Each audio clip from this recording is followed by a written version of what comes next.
Standing right in front of me in your disguise, dressed up in black lies. Porcelain face covering your scars. I wanna break it off tonight. I got a game. Hello, my name is Anastasia Elliot, and I'm so happy to be here with you right now. I don't know if you can hear them, but there's noisy planes flying over me right now, but what better background noise to have for me, considering my whole project's based off my plane crash. I have my questions right here, so I'm going to read them and answer them and hopefully keep this fluid. But thank you so much for watching. If you're here, I'm so excited for you to get to know me, and I would love it if you would reach out and connect with me and go down the rabbit hole of content that I've created for you. Waited all night just to feel this right. We're finally seeing eye to eye. I live in Nashville, Tennessee, which you may not have guessed based on the sound of my music, but I've been here for about 12 years, and I was born and raised in Houston, Texas. And I've seen Nashville through lots of changes since I came here. There's starting to become a really cool rock scene here. We're trying really hard to make one here, but I do miss things about Houston. Will you show me what you've been hiding? In this masquerade.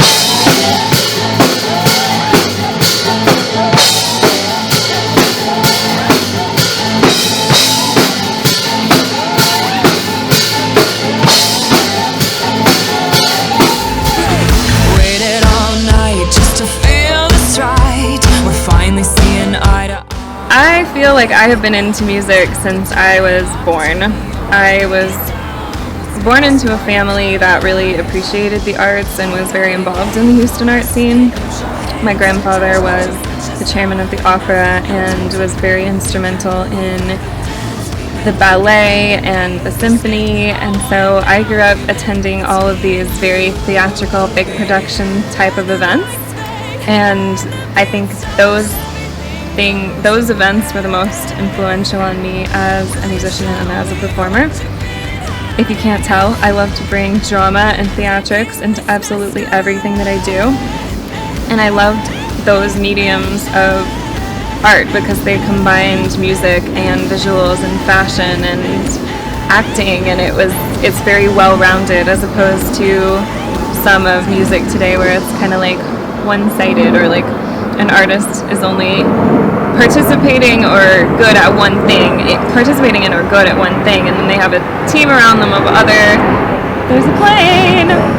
types of creators that are helping them to make their vision more well-rounded. But here in my project, we do everything DIY in-house, and I'm very instrumental in absolutely everything that you see in here. I co-produced my album, and I help with set design, and we make all of our own costumes with an incredible team of me, my mom, and Lacey Wooten, who you will, I'm sure, get to know over the course of this release. And yeah, the first time my mom says that I was ever really absorbed in music was at the Don Carlo Opera that the Houston Grand Opera put on in honor of my grandfather's passing. And she was concerned because I was so obsessed with the double opera, but I just loved dark and dramatic music, and so I started piano lessons and classically trained in piano. I started lessons around age 5 or 4 and still play, and then I started training in opera when I was 9, and as much as I love those classical forms of art, I definitely wanted to bring them into more of the modern era and combine them with other styles of music that I loved. So as you listen to my pop rock album, you will definitely hear lots of operatic and symphonic influences. And as you watch the visuals, it's a visual album, so it's a 13-song visual album called La Petite More. And It's a interconnected abstract story that's based off of my real life plane crash and the personal deaths and resurrections that we go through in our lifetime. And you will definitely see in the visuals how I love theatrics and how I'm influenced by those forms of art.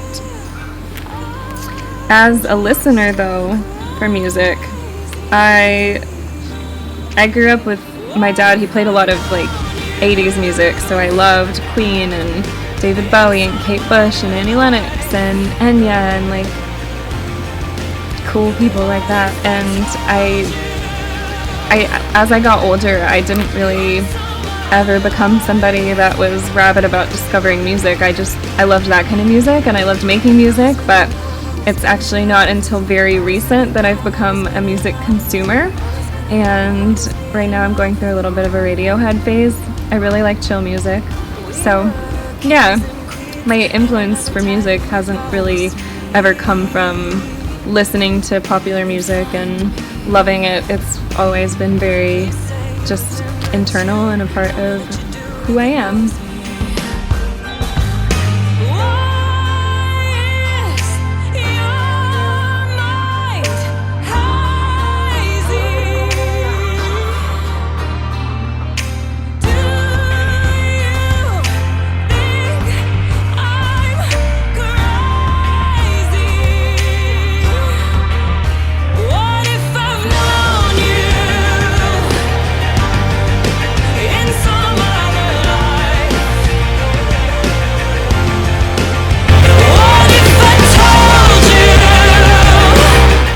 Well, I just covered my classical piano training, but keyboards is definitely my main instrument, and then I do play guitar.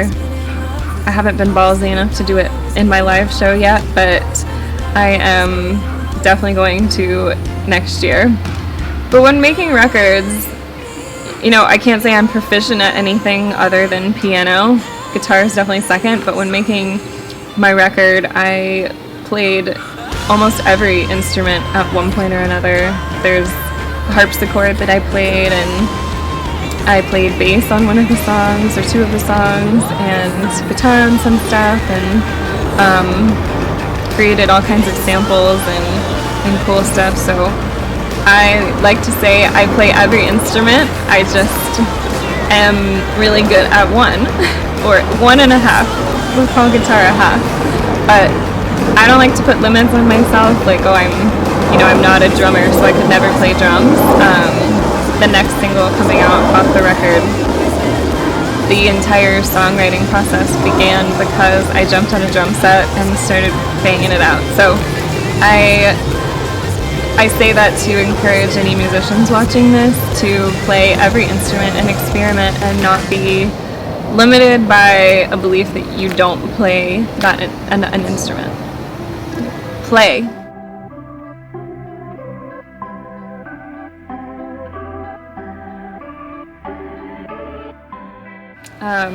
Like I said, I started opera training when I was 9, and I still sing opera. Opera is kind of my relaxation type of singing. Like, if you're going to catch me singing around the house or doing anything, it's usually going to be opera. And when I look for coaches and work with different people, I have to have people that understand both classical singing and rock singing, because my voice is very strong and delicate. So I am a huge supporter and cheerleader for vocal coaches and making sure that you have proper technique and training. And I definitely owe everything that I am as a singer to my roots in classical training. Faking our suicide, gonna come back to another life. No, absolutely not. It is me, and it will always be me. I have an incredible band, though, that it backs me all the time, and my drummer's name is Brandon Saluski, and my guitarist is Spencer Burchard, and they are incredible, and I can't imagine not having them. So even though I am a solo artist, I definitely consider us a band, because without them, these records would not be coming to life on stage the way that they are, and they're incredibly instrumental right now in writing both the second and third records. So even though I'm solo with an amazing band, and they are also very artistically involved in the making of the music, the future music.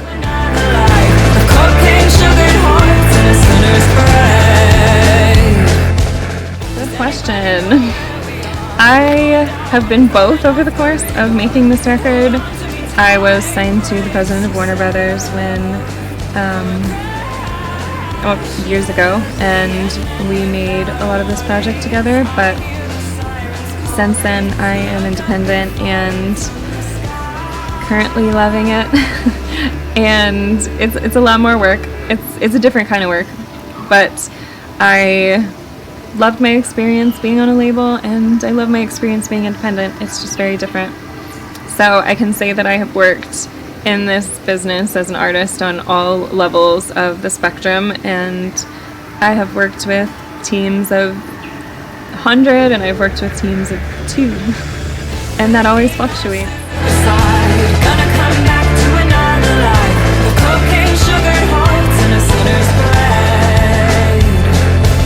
Does anybody know where we are? We're going down, falling off the radar. Hold on to me tight, brace yourself for a crash landing.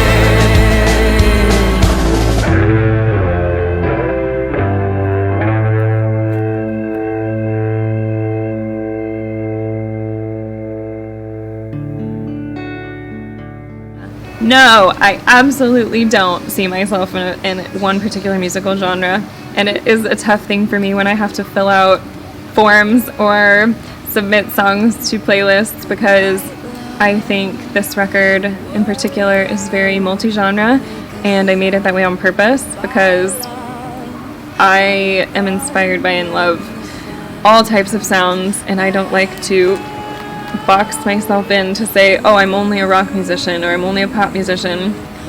I love to literally write in every genre and then produce it to be Anastasia after the fact. So some of the songs on the album, like Masquerade for instance, I wrote that song as like a dance song, like a proper, completely programmed dance song. And then when it came time to record the album, I wanted it to be 100% live instruments and completely like rock dance. So I think genre is something that I've always felt is fluid, and I don't like to be pigeonholed. If I am to pick a genre for myself, I think I would pick pop rock, because I think I live in both the catchy melodies of pop and the badass live instrument nature of rock. So I guess if I have to pigeonhole myself, that's where it is. But even with the next record that we're working on now, my goal is to be even more genreless, so I guess things will just keep getting trickier for me. Cigarettes and gasoline. Cigarettes and gasoline. I'm a huge believer in collaboration. I think that I write songs by myself, but I thoroughly enjoy collaborating with other wonderful songwriters to bring our creative minds together to make a mega mind. I have a lot more fun, and I'm way better at music and melody and concept and visuals, and poetry is not always my strong suit.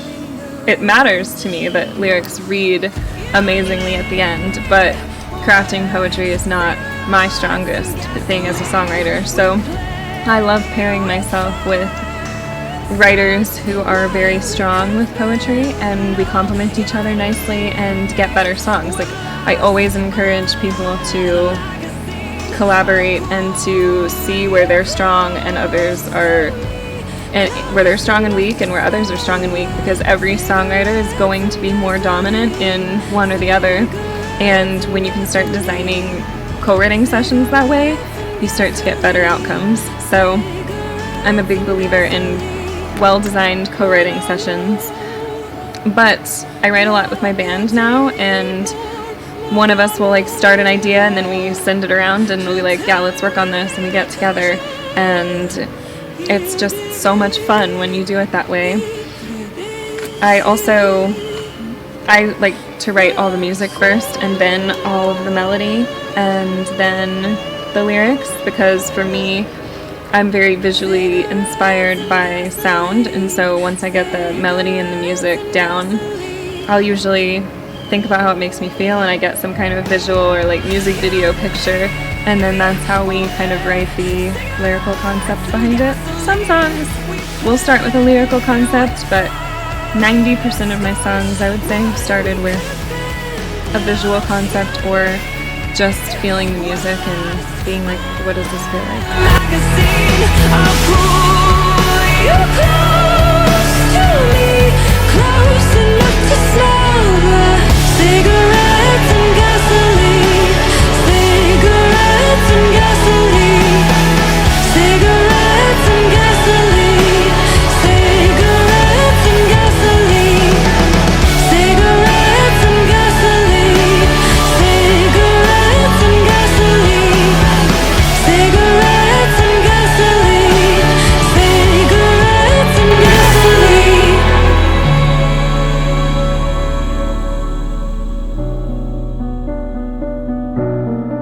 I get ideas for my lyrics from the visual pictures that come into my head when I am making melodies and playing with sounds. I am very inspired by things that feel surreal or wrong in some way. Like I love looking at interesting photographers like Tim Walker and watching movies and reading books. I'm very inspired by other mediums of art, but usually, like same thing that I said with something I was talking about creating earlier. I'm very much about just letting things flow and be as authentic as possible, and so I'm a very in-the-moment creator. I don't like to come to sessions or anything with previously thought of ideas. I mean, there are caveats to that, but I love going into sessions with people where everyone's cold, no one has anything, and we just kind of see what happens. And unless we're working on something that one of our band members has begun, but still, even that, we don't go too far without anybody else. Like, it's always just like a seed of an idea for us to run with and play together. So lyrically, I think I get really inspired by visual concepts.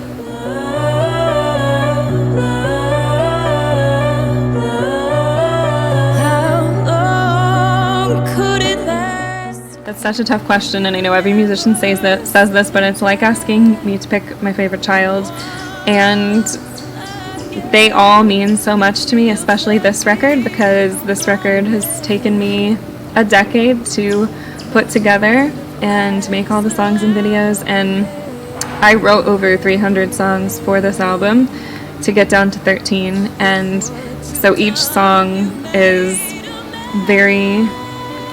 it's chosen for a reason, and it's chosen because I absolutely adore it. So there's no song that to me stands out more than others. Performing live, there's also not a favorite, because the energy is different every night. There's so many factors that go into like my favorite song of the night, but every single show we have a different favorite. For instance, this week, Cigarettes and Gasoline was probably my favorite I performed live, but I wouldn't necessarily at all say that for every show. So it's all about crowd energy, which one, is impacting that audience, and, how the band is feeling, and lights, and there's so much that goes into making a song a favorite to perform. But I have to say, I think every song at one show or another has been a favorite. Change like the seasons, you are the reason I gave up on us. I think I get new highlights every day. My favorite highlights and moments are definitely fan-focused. There's nothing better than receiving an amazing message or seeing someone dance to one of your songs, and it kind of feels like, you know, this career is really hard, especially when you're independent and doing everything yourself all the time. And when I get to see feedback from fans that they're loving the stuff that I'm pouring my heart and soul into, it's very validating, and it's like a big hug.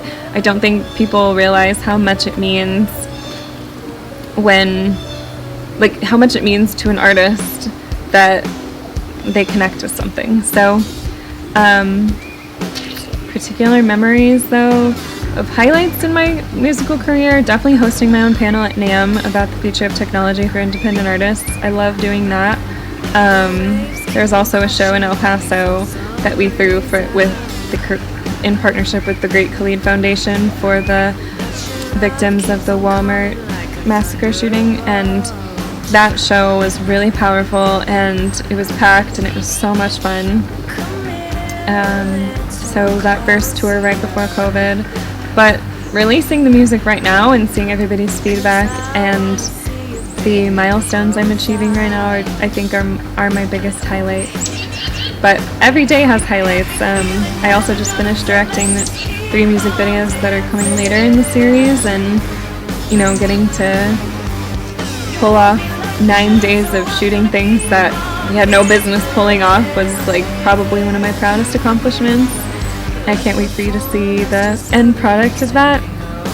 But yeah, there's so many amazing milestones. And who would have thought it'd be the two of us? So don't wake me if I'm dreaming, 'cause I'm in the mood, come on and get it up.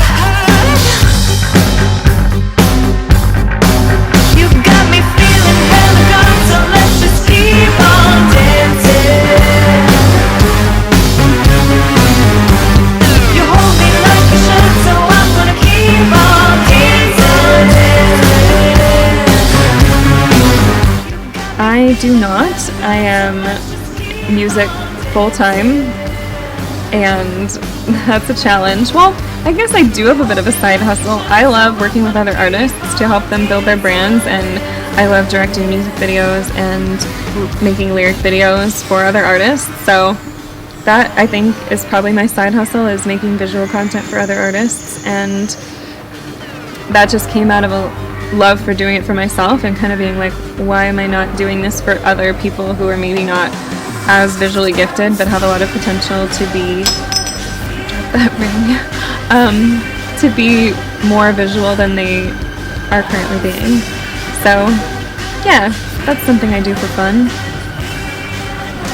and for a little extra cashola.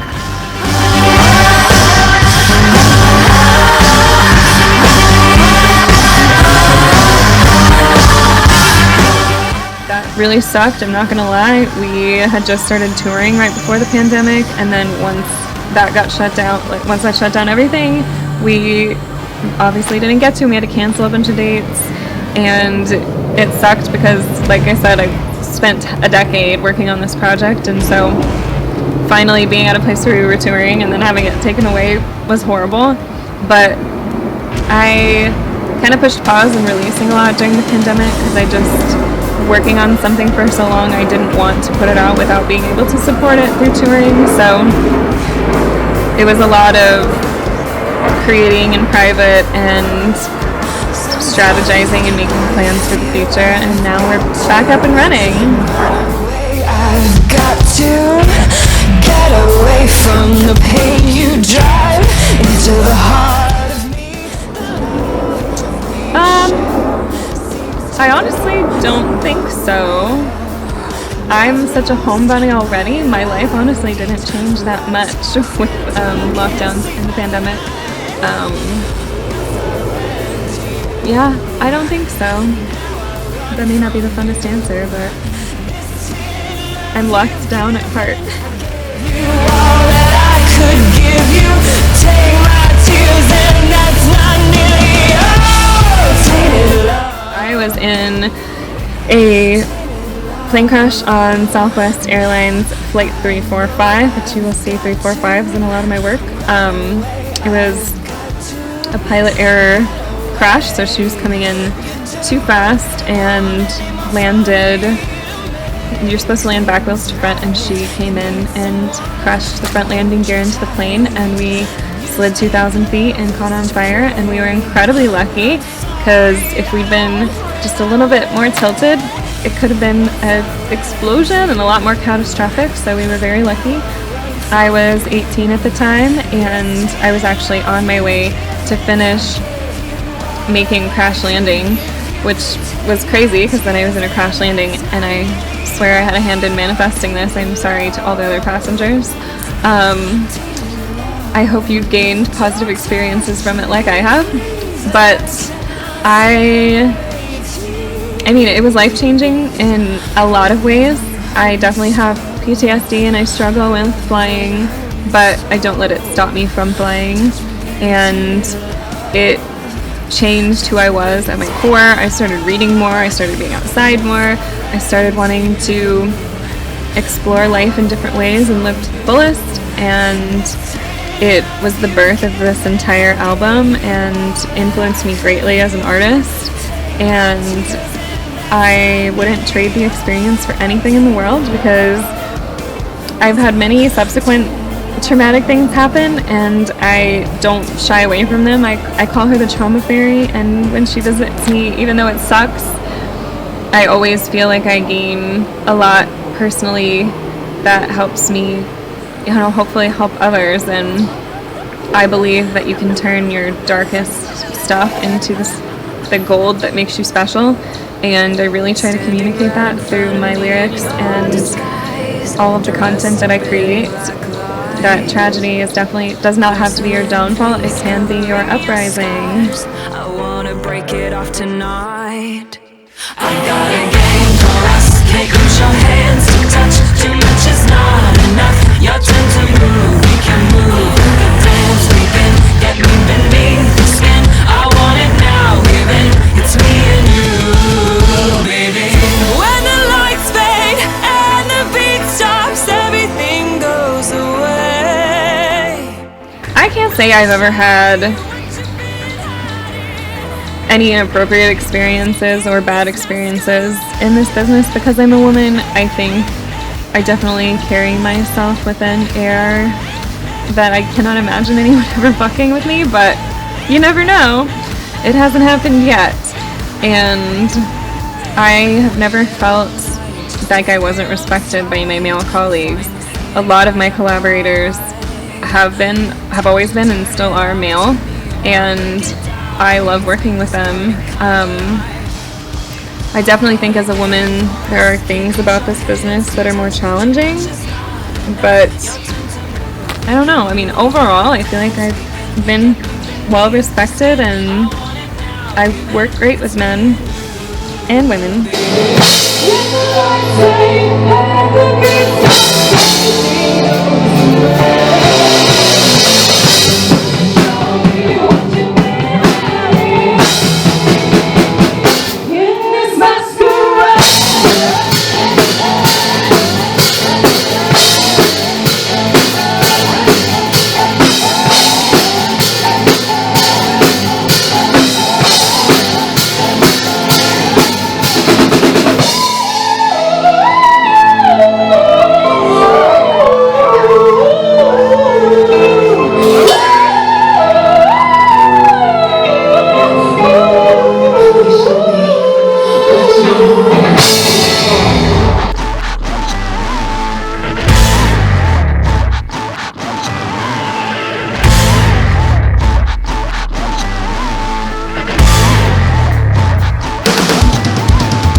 I love to cook. I'm a grandma at heart, and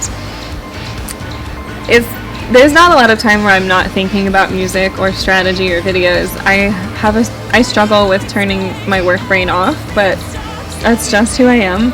but I have a lot of hobbies. I love studying herbalism, I love baths, I love cooking, I love knitting, I love making clothes, I love learning, I love reading, anything that I can do that's stretching my brain and my imagination and I love gaining new skills, so I'm constantly picking up new hobbies and learning new things. I'm even a henna artist. Anything I can learn, I learn it. So there is no shortage of Anastasia hobbies.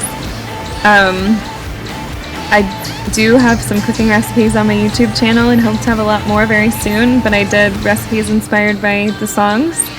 And yeah, it's just another form of creativity. I think creativity is a lifestyle, and no matter if I'm creating music or knitting or cooking, it's all acts of creation.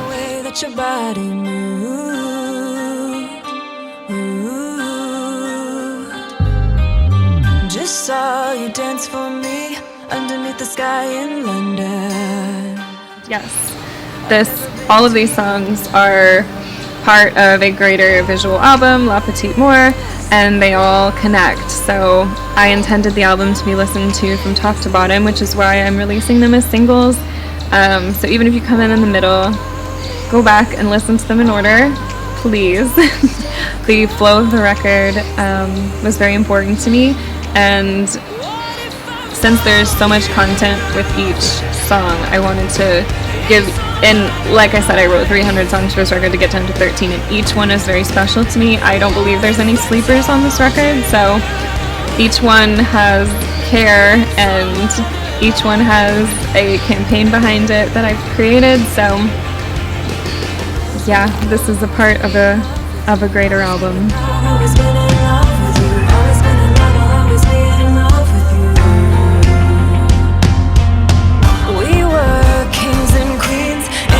Time when you promised me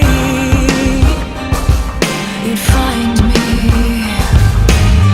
Please say you remember to tell me that you do recognize me. Say you recognize me. Why is your mind hazy? So for purchasing music, which is always lovely, it's on Bandcamp, Anastasia Elliott's Bandcamp, and also on iTunes. And shockingly, actually following an artist on Spotify is huge support. So if you can follow me there, the algorithm really likes spikes and follows. So definitely check us out on streaming platforms as well. And you can find links to all my stuff on anastasiaelliot.com, and also sign up for my newsletter, which we're about to start amping up. And most excitedly, you're going to hear it first here, we are about to launch a brand new private community that's going to have tiers and all kinds of really, really, really fun stuff and exclusive access to things. So the Purple Cult community will be launching soon. The best place for you to stay in the loop on that is to find my artist Facebook and the Purple Cult Facebook group. So that's where the first tier will be, is the free Purple Cult Facebook group. And my hope is to build an incredible community of awesome people that love to both support music and also creatives that want to connect with other creatives. And I want to build something that's just incredible and gives everyone so much value. So I hope to see you in the Purple Cult community. And, social media, Instagram. I'm not a huge TikToker, but I'm about to really attempt to try TikTok for real, like full on. So YouTube as well, you can find all the videos for the record. So definitely check us out on YouTube. I also host a podcast, how can I forget that, called The Purple Sessions, where I interview all of the fascinating people in my life about mental health and creativity and how they intersect, and we go into all of these people's craziest moments and how they inspire themselves and how they feel creative and just about their life, and I find it really inspiring. I pushed pause for a second, and I'm about to start launching episodes again, and I've got a couple backlogged with some really cool people, from artists to chefs to doctors and sex therapists. Like, we cover all kinds of topics. So also definitely check out the Purple Sessions and join me there.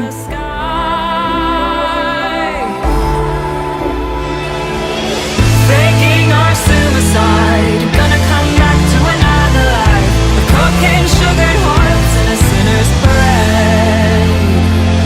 Does anybody know where we are? We're going down, falling off the radar. Hold on to me tight, brace yourself for a crash landing. Scream out, I'm screaming out loud.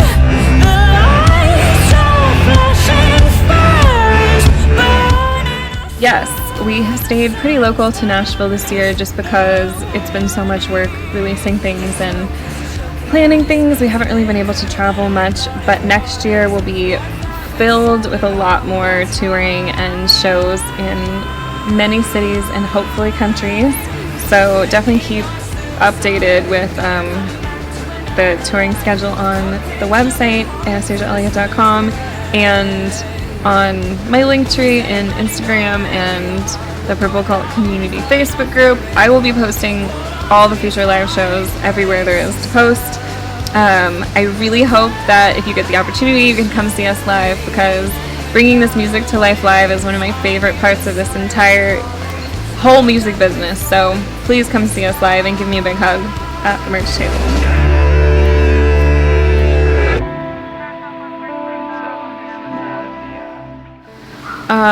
My partner actually makes me incredible playlists, and most of the music that I listen to or discover come from his playlists.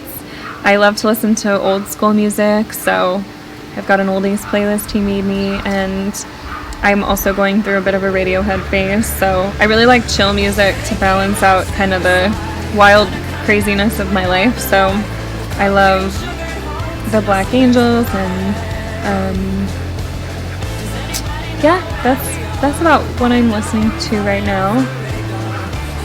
I can't say I really have an all-time favorite band, but 9 Inch Nails, I love Coldplay, I love Muse, I love Queen, I love Kate Bush. Kate Bush has always been one of my tops. Susie and the Banshees, love old music, so that's what I'm listening to. Good night, love. Don't worry, I won't make a sound. Goodbye, love. I'll be gone when the sun comes back around. Ooh,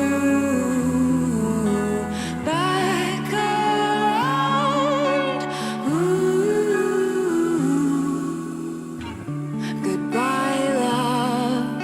It was nice to know you while we had the chance, and I love the way you looked with love. Which one would that be? I think I would say OK Computer, Radiohead. I just can listen to that album over and over again, and it just makes me feel so good, and I can rock out and I can chill to it.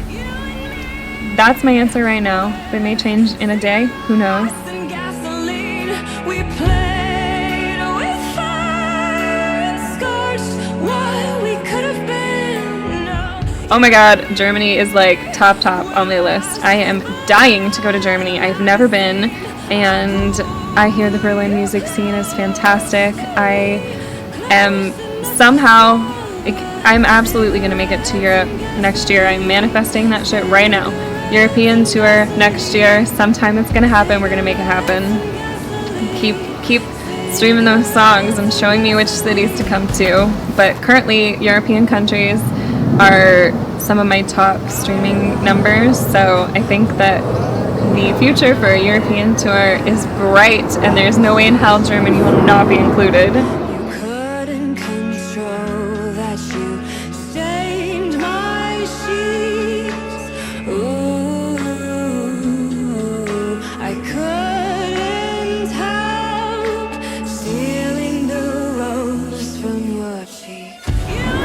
I am so incredibly grateful for this awesome interview and for your very thoughtful questions and for bringing me into your community with another airplane. I hope all this background noise wasn't horrible, but thank you so much for having me, and I'm just very grateful and hope that you continue to follow along on this wild journey. And welcome to the Purple Cult, friends. Dressed up in black lies, porcelain face covering your scars. I wanna break it off tonight. I got a game for us. Can't reach your hands to touch. Too much is not enough. Your turn to move. We can move